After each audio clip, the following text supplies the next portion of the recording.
Well, this is Custom Rifle Scopes UK. First of all, I'd like to go through with you all of the different options you have with the weapon mountable rangefinder. It's different variations going through the years since they've been out. Haven't been able to show you the version 1 on here because it's not made anymore and it's showing its age now, but still very good system. You'll probably be able to search it online and find a few pictures of it. I'd like to go through the different clamp systems we've got for them, exclusive to Custom Rifle Scopes. And I'd like to also show you the new jacket system for the weapon mountable rangefinder. Some people suffered, especially the last couple of months from the really cold weather we've had. Lasers, especially rangefinders, lasers do not like cold weather. Had a few customers who were happy with the units, but obviously because the lasers shut down, it doesn't damage them, they just shut down in the cold. They were finding difficulty in range finding, and then obviously when they come back into the warm, it all fires back up again and works fine. So I wanted to find a few ways of getting around this problem, or even allowing the person to last a little bit longer in the cold weather. You can never truly keep the cold out of these units for a long period of time, unless you're putting a heated electric jacket around them or something similar. But there we go, that's another story. So I'm going to break this video up into a few stages. I'll first take you through how to mount the different brackets so you can have the rangefinder set up in various positions on your rifle scope, whether or not you want it on the top or on the sides or have it offset. So that'll come later. Right,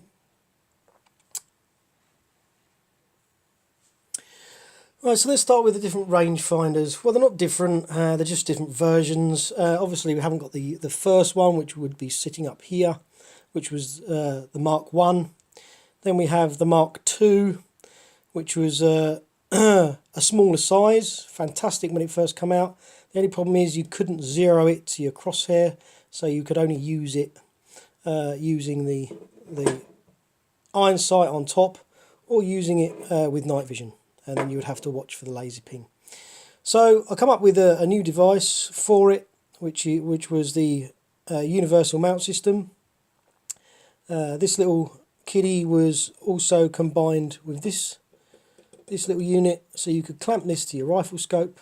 You can get these are your designator mounts or torch mounts. This one you can adapt so you can fit it onto the old type mount system. That was for the Mark II. Then the Mark III come out. Now these two are the Mark III. Now there's two different versions. I basically went for this version, and I started selling this version for two main reasons. The first one was, as I said before, coldness. I did buy one of these at first because I thought they'd be great, because the bottom adjustable mount system, which is now built onto this rather than the Mark II, you could mount it on the side, or mount it on this side, or mount it on the bottom. So you could do away with these. But the problem was, well, there was two problems. You have the circuit board is right up against where the screw holes are on both sides. Now, when I tested these, I tested them a few years ago, and it was actually luckily in the winter. When I tested them, they didn't go down to 0, which the old Mark II did. It would cut out before then, probably about 2 to 4 degrees, which is not very good. I also tested these new version as well without the holes, and these work down to 0 and for a lot longer as well. And I think it's obviously to do with having extra, even though these have screw holes in, it seems that the cold weather seems to just get in a lot easier with the extra holes. Not sure why, but they do. So I decided to stick with these ones because they were going down to at least 0 degrees. Wouldn't last much longer than that, but they were lasting a bit longer than these. The other problem was some of the screws were actually so close to the circuit board, which are sat both sides, that now and again some people were screwing them in tight and they were hitting the circuit board. Or they were trying to mount these in a different way and putting slightly longer screws in, and they were destroying the circuit board, which is destroy the unit quite easily. I've had a few customers come to me saying, oh, do you do this type, or do you still do the circuit boards because you used to build them and just get the parts from the manufacturer? But I don't do that anymore. I just get them sent direct as they are. But with the extra holes, sometimes the screws will touch. If you do buy one of these type, make sure when you take these out that the screws will not penetrate and hit the circuit board. Sometimes manufacturers have sent the screws are too long. But anyway, that's the long story. So basically I didn't go for this one, I went for this one. They are still good, don't get me wrong, but they just won't go down to 0 for very long if they do. There are some people who have said yes, they do last all right, but the majority I've found don't last long enough in the cold. So I come up with the second bracket system for this, so you can offset. Obviously these two holes will clamp underneath. I'll show that a little bit later on in the video. You can offset 45 degrees so you can miss the turrets, and you can seat it left or right of your rifle scope, depending on which side you want it. So there's that. I then also come up with the jacket. Because of the cold weather, what I wanted to do, it's twofold. I wanted to make sure that the unit will work for a lot longer. You could never stop the freeze getting in completely, but I come up with a 3D print, and the reason I used a 3D print was because I could do what's called infill, and the infill, I weave a special pattern in here, and this is the reason why this is so thick, is that it's like a honeycomb center inside there, and it traps the heat in for a lot longer, so you can last in the cold.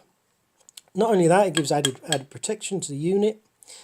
And I also wanted something where when it's attached to the rifle scope, instead of having to have it, the unit, your rangefinder, further forward, because when you've turned it on, when you try and look at the readout, if you have it too far to the rear, you can't focus on it. Your eyes are too close to it. So I thought, wouldn't it be a great idea if you could have it wherever you want and have the readout magnified? So I thought I'd build that into the jacket as well. So I come up with the lens idea. So with the jacket, you can put your unit into the jacket. You set your magnifying glass lens to the right position how you want it. You can pack these out slightly with a bit of mastic, so the lens will either go all the way to the bottom, or you can pack it out to the top. They will need gluing. I'll show you how this is all set up later. And then you can also focus onto your rangefinder, and that's how that works. Okay. With the jacket system, I've kind of gone a bit further with it, so that you can also 45 degree mount it with your rifle scope. I've done a line of sight down the centre, obviously because you have to take the iron sight off once it's installed in here. You can obviously still get to the battery compartment. I've also made some extra holes so that you can have other different mounting systems. I've even made it back compatible with the old style, So you can take just the scope ring off of the designator mount, torch mount, and you can have the old style, because some people prefer these and it sets it off better. And you can the adjustments are better on these types, so if you wanted to still mount it, you can through using these two holes here.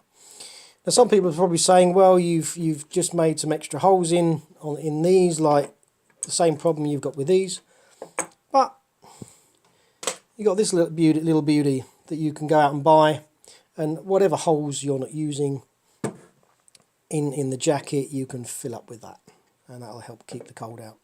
I have tested them. They do work down to 0 degrees and beyond, and they work for probably about an extra 15-20 minutes longer than what your normal laser rangefinder would without them. Also, the added bonus, you've got your lens, which you can set to whatever you need. Not only does it enlarge the readout, at night it also stops a lot of the glare, and a lot of quarry are not going to be able to spot you as easily, because the shine from the readout isn't glaring all over your face and whatever else you've got near you. So it's kind of focused to your eye, and a lot of it's kept inside rather than shooting out all over the place at night. So that's another added bonus for it. Okay, so what I'll do first is I'll show you how the standard mount works. It's kind of similar to the old mount system with this unit. I won't go into that because it's the old style. I still do the bracket just in case some people out there have still got the old style rangefinder, but it's quite basic and quite easy to know how to set this up with this unit. So I won't do that one now. I'll keep that one out of the way.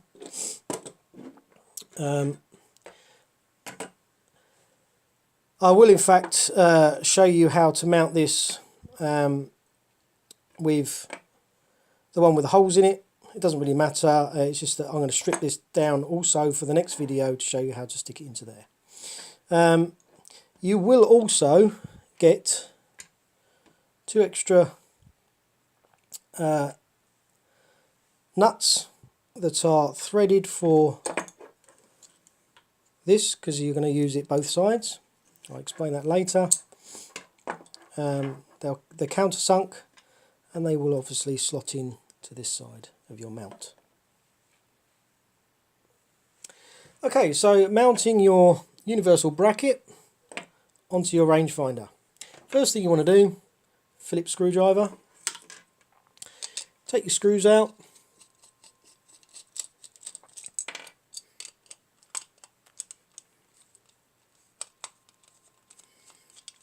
So the base drops off.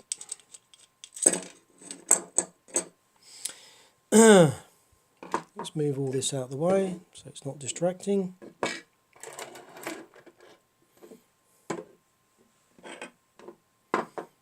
Okay, so you've taken that out, you've got the base off.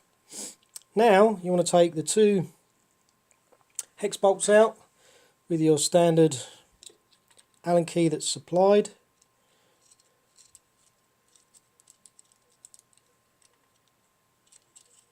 It should drop out.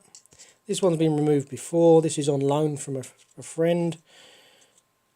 As I don't stock the rangefinders with the holes in for obvious reasons. Right, so sometimes these are glued slightly. You see the little glue mark. Sometimes you have to give it a little bit more of a harder push, and they will pop off. But they are slightly glued. Okay, now you've got that off, you can put this down. The next thing you want to do is work out how you're going to be fitting it to your scope. Now, some scopes will have their own weaver rails. You might have a night vision device that has its own weaver rails. For this demonstration, we're just going to use fixed weaver rails. We do also have in our store not just these type, but we also have the scope like ring clamp that are 30mm or 25 to fit your different sizes. But for this particular build, we're just going to show you how to fit it onto a weaver rail that's already there, or Picatinny rail. So now you've got, for this demonstration, I've already taken these off for when I put it into the jacket unit, so don't worry that they're missing. It's nothing to do with this. So first of all, what you need to do is grab your bracket, work out where your bottom holes are, because they fit to the bottom of the rangefinder, like so. Work out which orientation you want it, and for this particular one, I want it on the left-hand side. I want my rangefinder on the left-hand side. So, what I then do is I'll grab your little block. You need to fit it so that it fits exactly. So I'm going to have it like so. So I need to fit this so it goes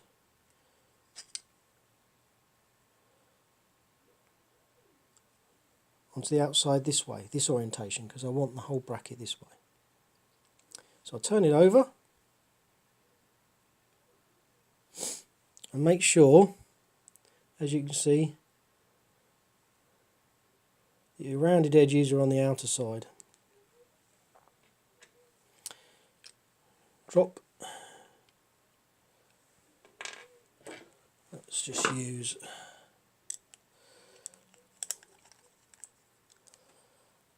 put them in loosely each first, just to make sure they line up. They should do, should be okay.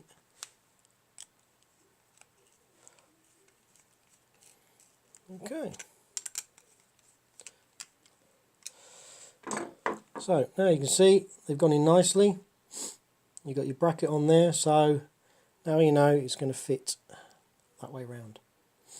Okay. Now you've got your block fitted, you can now put your rangefinder back on. So you want it orientated this way round, so make sure your bottom two holes line up with the bottom two holes in the bracket. Turn over, line it up, line the holes up. If I can find them, there we go.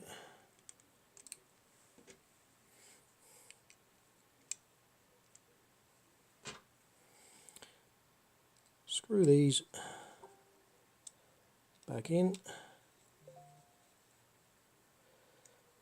Don't over tighten.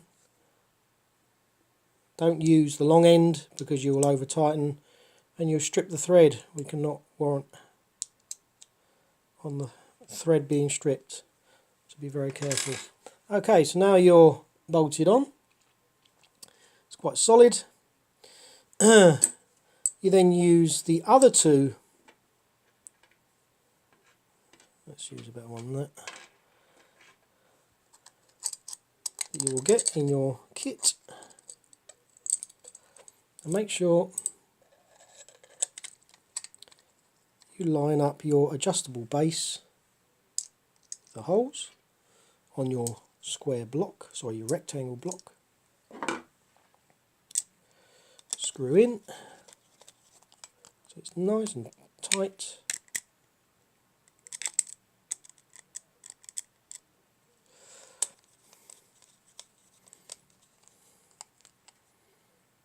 Okay, brilliant. Then obviously you can, let's put it on the front.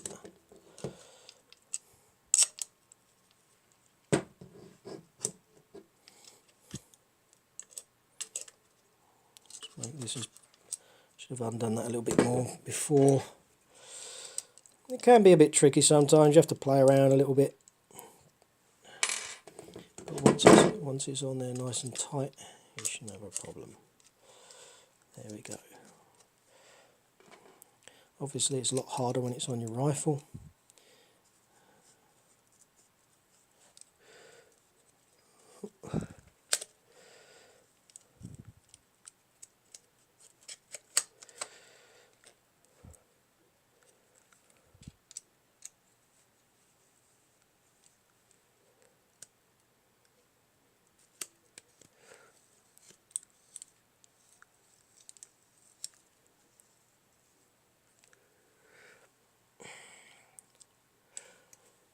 There we go. So there we are. There it's fitted onto the side of your scope. And that is how you do that. Obviously, if you want it on the other side, you're going to orientate the clamp the opposite way. If you want it at a 45-degree angle, I'll show you that in a second. Okay, so we'll take it back off.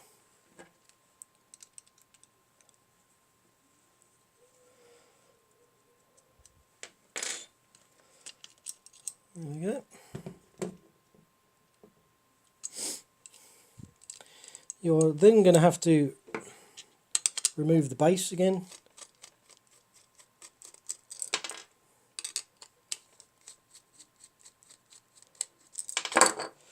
Okay, so now your base is removed.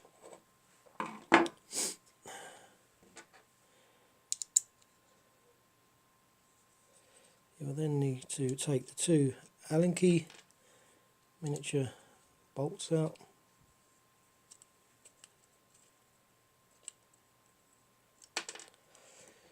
Sorry if this is a bit long-winded. You can forward wind to get to the point you want, obviously.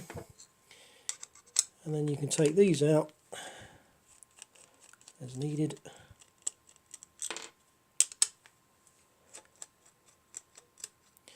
Now, once they're out, if you wanted a 45-degree angle it so you can have your rangefinder in between a gap, if you had big turrets and you wanted it further to the rear, or you have something else in the way, like your focus wheel on this side and you want it offset, then you drop them into the two corner edges.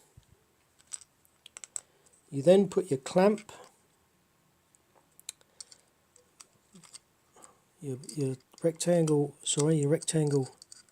block, lining them up like so.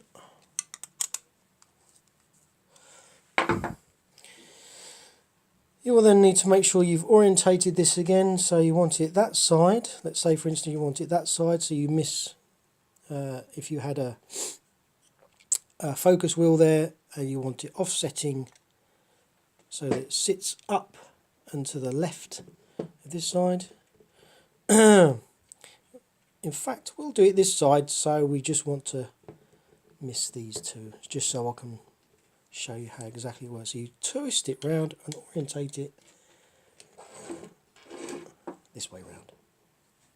Let's put it more to the centre of the camera so you can see what's going on. Okay, so we want it this side so it's offset from the two turrets. Okay, so we line up the two holes, get your Allen key, screws, Allen key, screw the whole thing back on. Obviously don't over tighten. I'm not going to tighten these right up anyway. I don't want to risk jamming the thread, it's only a demonstration. I'll obviously put the clamp on, the adjustable base. Let's put that one and that one. Sorry, I'm throwing screws and everything everywhere at the moment. Okay, screw that all the way in so it's nice, tight. Okay, so now you have offset it. Yes, okay. So now what you do is you would need one of these, which is also in our shop. It's a scope clamp. It can either go 30mm or 25. Clamp around your scope and you can offset it at an angle like so. I'm not going to go through putting it on there, but you can see that it would offset and you can clamp it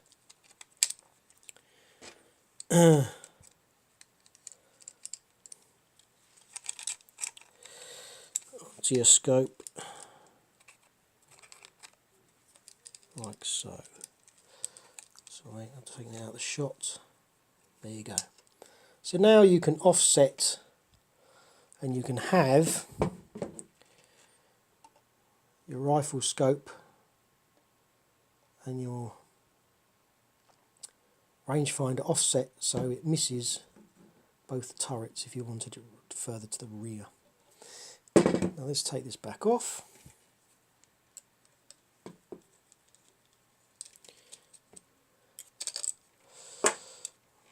Obviously if that was on, you would have it clamped to roughly around here or further back depending on your system, and it would sit nicely like that if you had rather large turrets.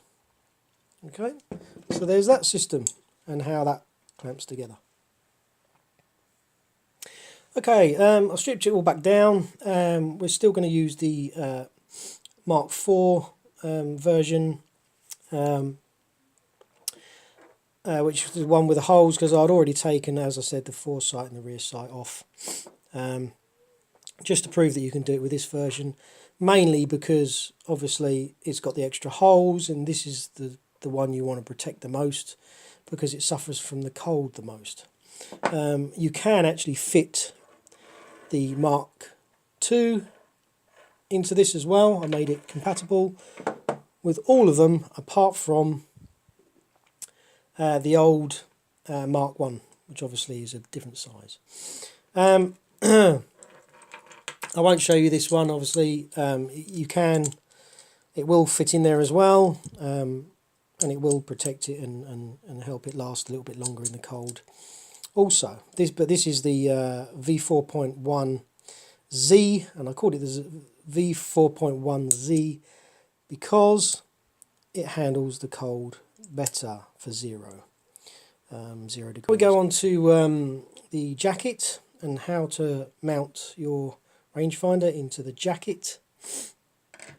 Obviously, again, you will need to work out which way you want to orientate your jacket to the rifle scope, whether you want to offset it, because you can offset it with the extra offset holes, so you can keep it out of the way of the focus ring, or you can left or right set it. For this particular demonstration, we're going to orientate it so you can offset to the left, okay, because we haven't got a focus ring. Right, so what we want to do first, let's move that out of the way so we've got more room, is you want to strip your rangefinder down. I've already taken the foresight and the rear sight off of this one. You would need a Phillips screwdriver to do this. Store them in a nice place so you don't lose them. You won't need them for now for this, because obviously this has got its own lining. If you ever did want to do it in the daytime without night vision, you can still line up with the line of sight.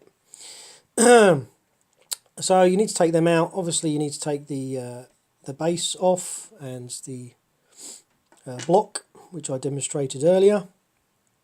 So once that's all off, you're then going to need to unscrew, take your battery cover off. Take your battery out so it doesn't fall out. You can place them in later. So now we go back to the block, just like what we did with the the clamp in the clamp system side of it. You need to clamp this onto here first. So we want it orientated on the right hand side.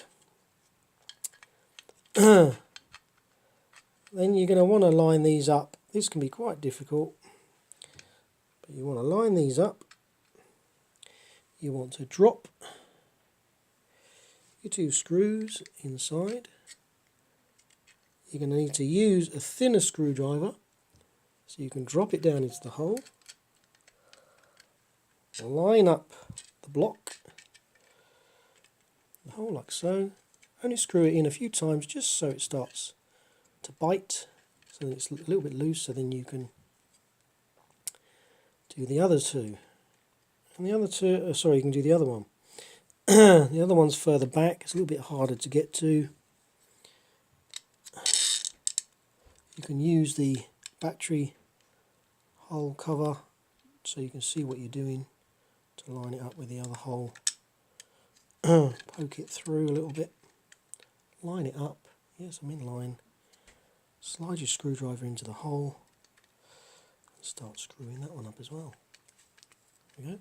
Once that's nice and tight, make sure the other one's tight as well. There we go. So now you have your square block on the side.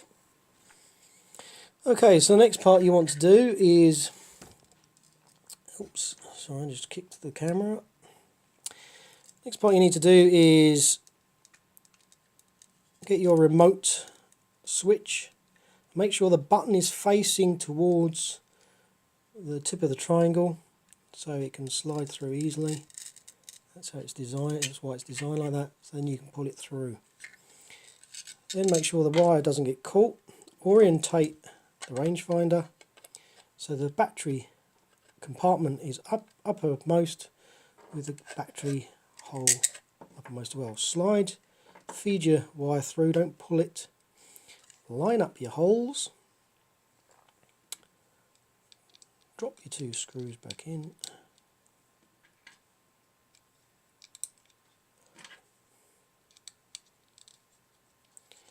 I'm not going to over tighten these. These are only here to make sure the rangefinder doesn't slide out. You don't need to tighten them really tight because everything else is holding it together.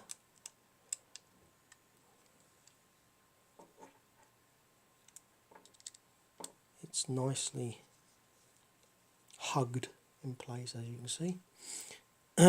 No air gaps, so you've got a nice seal around it to keep the warm air inside. Okay, now obviously you're going to want to drop your battery in. You can put your battery lid back on. Sometimes this can be a bit tricky as well. Just use a penny. I'm not going to go tight with it, it doesn't matter, it's just for the video.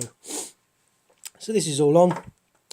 Now what you want to do is, when you're looking down here, you want to turn the unit on. In fact, I will need to go tight because I want to make sure the battery is touching. Right, so at this point you're going to want to turn your unit on so you can have a look. There you go, there it's on. And you want to see where your focus point is for yourself. So you can drop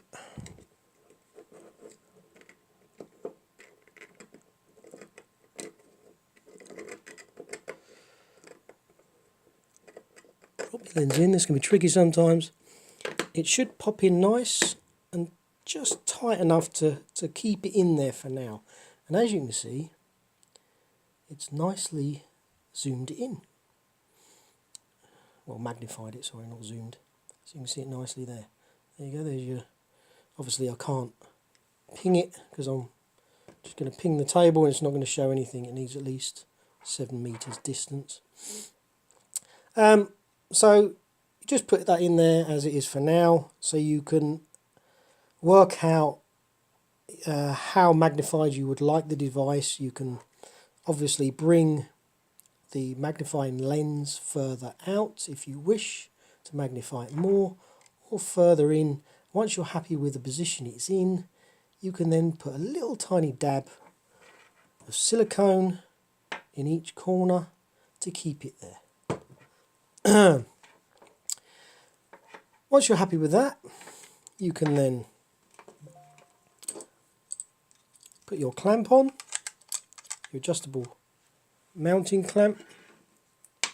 Oh, don't want to lose screws.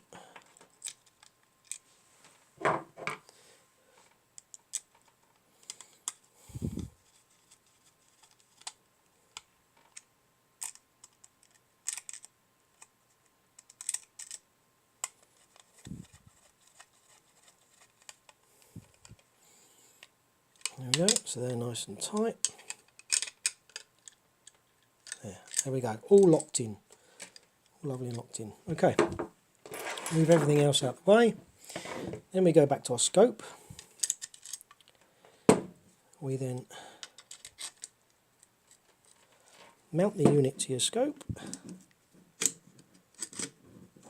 So undo it a little tiny bit.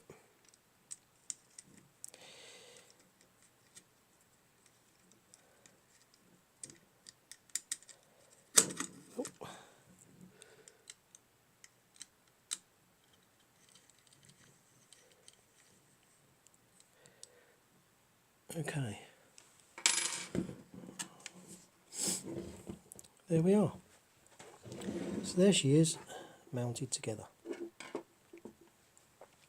Now, the good thing is, because this is now focused and magnified in, when your eye is here and you're looking at your target, you can keep or open your left eye and look at the rangefinder without your eye going out of focus to what's on here. Not only that, at night it's not going to glare everywhere. Yes, it's going to go onto your eye, but that's about it. It's not going to glare all over the place, so your quarry can see this big shiny face of yours because the rangefinder's lit it up. It's all encased into here, so all it is coming out of this area here. Your eye will then be closer focused. You can check the range and keep it nice and close to your other eye, and you can open and close it when you want to look at the range. Fantastic. There you go. So look, there you go. I am now 1 inch away from the lens, and you can still see it quite nicely without going out of focus. Yep. Which is, see, that's almost touching the lens, 1 inch away. So as you can see, it's not out of focus. If you wanted to, like I said before, you can bring the magnifying glass closer to magnify more if you wanted to do so. The other thing to note as well, obviously if you want to check your angle or go up, see your battery, you're going to have to move your eye slightly around this area to see everything. But that's it in a nutshell, and that's how to fit the jacket. And obviously in the winter, when you've got one of these, you don't have to worry about it so much. It's going to last at least 10, 15, 20 minutes longer. That extra bit longer that you wouldn't have lasted. And to be honest, the rangefinder, the normal MK4 with the holes in it, doesn't last that long and doesn't go down to zero. So this will help it last a bit longer. And don't forget that on these ones, the holes that you're not using, just fill them up with the silicone, and that will give you a little bit extra protection against the cold. And there you go, there's your jacket. It's going to keep your rangefinder working a bit longer in the cold. It's never going to stop it completely unless you buy a military grade rangefinder. We don't have that sort of money. They cost absolute packet of money for that type of laser. So that's the cheaper way of doing it. You can find them in my shop. There's only one type. They should fit all apart from the Mark 1. So yeah, fantastic. This is Custom Rifle Scopes. Thank you for watching, and happy hunting.